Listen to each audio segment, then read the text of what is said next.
Big boss Malayalam season 7 ഇത് ഒരു ക്ഷമാപണം വീഡിയോ ആയിട്ട് വേണമെങ്കിൽ കാണാം കേട്ടോ. കാരണം നമ്മൾ ആകെ കൂടി ഈ ചാനലിൽ ഇത്രയും 3 സീസൺസ് റിവ്യൂ ചെയ്തതിൽ വെച്ചിട്ട് 2 വീഡിയോ ക്ഷമാപണം എന്ന് പറഞ്ഞ് ചെയ്തിട്ടുള്ളൂ. ഈ സീസണിൽ ഇപ്പൊ ആദ്യത്തെ ക്ഷമാപണം വീഡിയോ ആണ്. ഇനി ഇങ്ങനെ ഒരു മിസ്റ്റേക്ക് വരാതെ ഞാൻ നോക്കിക്കോളാം. പ്രേക്ഷകർ എനിക്ക് മാപ്പ് തരിക. നമ്മള് ഷാനവാസ് കളിച്ചില്ല എന്ന് പറഞ്ഞൊരു വീഡിയോ ചെയ്തിരുന്നു. ഷാനവാസ് അവിടെ നിന്ന് ലൈവ് കണ്ടുകൊണ്ടിരിക്കുകയാണെന്ന് പറഞ്ഞിട്ട് വീഡിയോ ചെയ്തിരുന്നു.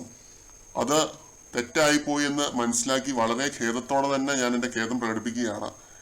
അത് വളരെ മോശമായിപ്പോയി. ഞാനാ പറഞ്ഞത് കേട്ടോ, വേറെ ആരും പറഞ്ഞതല്ല, ഞാൻ പറഞ്ഞത് വളരെ മോശമായിപ്പോയി. അത് ഷാനവാസിന്റെ ഹെൽത്ത് ഇഷ്യൂസ് ഉണ്ടായിരുന്നെന്നും ഇന്നലെ രാത്രി ഷുഗർ താഴ്ന്ന് ഷാനവാസ് കൺഫെഷൻ റൂമിലൊക്കെ ആയിരുന്നെന്നും ഹെൽത്ത് ബലമായിട്ടുള്ള വളരെയധികം അസ്വസ്ഥതകളിലൂടെയാണ് കടന്നു പോയിക്കൊണ്ടിരിക്കുന്നതെന്നും അറിയാതെയാണ് ആ വീഡിയോ ചെയ്തത്. തീർച്ചയായിട്ടും ഹെൽത്ത് തന്നെയാണ് ഇമ്പോർട്ടൻറ്റ്. അത് നമ്മളെപ്പോഴും അങ്ങനെ തന്നെയാണ്, ഹെൽത്തിനെ മുൻഗണന കൊടുക്കാൻ പാടുള്ളൂ. അത് അറിയിച്ചു തന്ന പ്രേക്ഷകർക്ക്, എൻ്റെ പ്രേക്ഷകർക്ക് ഒരുപാട് നന്ദി. അത് കമന്റ് ഇട്ടും അല്ലാതെയും എന്നെ അറിയിച്ചു ഒരുപാട് പേര്. അപ്പം എല്ലാവർക്കും നന്ദി എന്നതിലുപരി ഒരുപാട് സ്നേഹം കേട്ടോ. കാരണം നമ്മള് ഒരു കാര്യം പറഞ്ഞിട്ട് അത് തെറ്റാണെങ്കിലും ശരിയാണെങ്കിലും നിങ്ങളത് കമന്റ് ഇട്ട് നമ്മളെ അറിയിക്കുന്നുണ്ട്.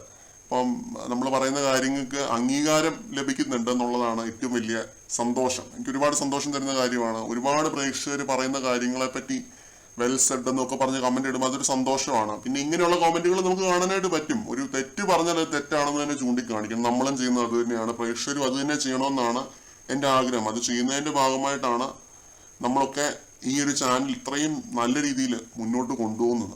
അപ്പോൾ അതൊക്കെ വളരെ നല്ല കാര്യങ്ങളാണ്.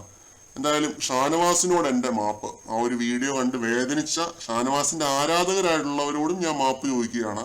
അത് കളിക്കാതിരുന്നത് ഷാനവാസിന്റെ തെറ്റല്ല എന്ന് എനിക്ക് മനസ്സിലാക്കി തന്നവരോടും ഒക്കെ ഞാൻ മാപ്പ് ചോദിക്കുന്നു. കൂടുതൽ അപ്ഡേറ്റ്സുമായിട്ട് വീണ്ടും കാണാം.